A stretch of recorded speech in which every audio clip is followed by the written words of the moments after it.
हाँ जी, तो अब हम थोड़ा-सा और एक्स्ट्रा चीज़ों को देखते हैं कि जो आरपीएससी है या और भी हमारे सारे विभाग हैं, उनमें किस-किस तरीके से उनकी नियुक्ति की जाती है अध्यक्ष सदस्यों की। तो सुनो ध्यान से, हम बात करेंगे आरपीएससी की और राज्य निर्वाचन आयोग की। हम बात करेंगे आरपीएससी और राज्य निर्वाचन आयोग की, तो वहाँ पे जो अध्यक्ष सदस्य की जो नियुक्ति होती है, हालाँकि राज्य निर्वाचन जो आयुक्त होता है, उसमें एक ही सदस्य होता है। तो हम बात करेंगे इनकी जो नियुक्ति कौन करता है, राज्यपाल करते हैं। प्लस अगर आरपीएससी के सदस्य अध्यक्ष की नियुक्ति करनी है तो राज्यपाल को जो सलाह देंगे वो मुख्यमंत्री प्लस मंत्रिपरिषद की सलाह पर करेंगे। वही हम बात करेंगे कि राज्य निर्वाचन आयुक्त में क्या होगा कि जो अपनी एक प्रशासनिक जो पैनल होती है उनकी सिफारिश अपने सीएम साहब के पास आएगी, फिर वो राज्यपाल जी को वहाँ पे अपने फाइनल डिसीजन सुनाएंगे। तो इस हिसाब से सरकार की सहमति के हिसाब से उसमें राज्य निर्वाचन आयोग की जो है नियुक्ति की जाती है। अब बात करेंगे मानवाधिकार आयोग की। अगर हम बात करें तो मानवाधिकार आयोग में सदस्य अध्यक्ष की नियुक्ति के लिए यहाँ पर 4 सदस्यीय समिति का गठन किया जाता है, जिसके अध्यक्ष अपने सीएम साहब ही होते हैं। और कौन कौन है, एक तो सीएम साहब खुद हो गए, एक आप विपक्ष के नेता हो जाते हैं, एक विधानसभा के अध्यक्ष हो जाते हैं, प्लस एक आपके गृह मंत्री साहब उसमें हो जाते हैं। तो इन सभी की समिति बनती है, उस हिसाब से राज्यपाल के द्वारा इनकी नियुक्ति की जाती है।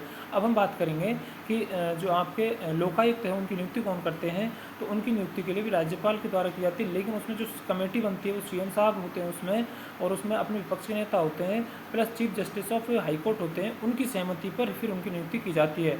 वही हम बात करते हैं राज्य सूचना आयुक्त। राज्य सूचना आयोग में उनकी जो नियुक्ति की जाती है तो उसमें कौन करती है नियुक्ति, तो राज्य सूचना आयोग में नियुक्ति होती है। तो एक तो वही सीएम साहब की कमेटी होती है पूरी, कौन, सीएम साहब खुद होते हैं उसमें, विपक्ष के नेता होते हैं और सीएम साहब के कैबिनेट मंत्री होते हैं, उनके द्वारा प्लस राज्यपाल के साथ मिल करके उनकी जो नियुक्ति की जाती है।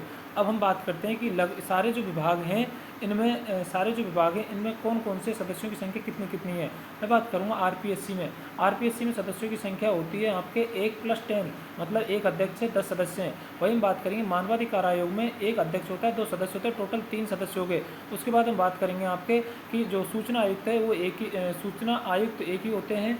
और वहीं हम बात करेंगे राज्य निर्वाचन आयुक्त वो एक होते हैं। और सूचना आयुक्त की हम बात करेंगे तो एक सूचना आयुक्त जो सूचना आयुक्त होता है मुख्य सूचना आयुक्त होता है, प्लस 10 अधिकतम सदस्य हो सकते हैं। उसके बाद हम लास्ट में बात करेंगे कि यहाँ की जो लोकायुक्त है वो एक लोकायुक्त होते हैं, प्लस एक उप लोकायुक्त होते हैं। वहीं हम कार्यकाल की बात करेंगे तो आरपीएससी का कार्यकाल 6-62 होता है। वहीं हम बात करेंगे चाहे आपके राज्य निर्वाचन आयुक्त हो या फिर आपके चाहे लोकायुक्त हो, राज्य निर्वाचन आयोग हो या फिर आपके लोकायुक्त हो, इनका कार्यकाल 5-65 होता है। वही सूचना आयोग की अगर हम बात करेंगे तो इनका जो कार्यकाल होता है वो 3-65 होता है।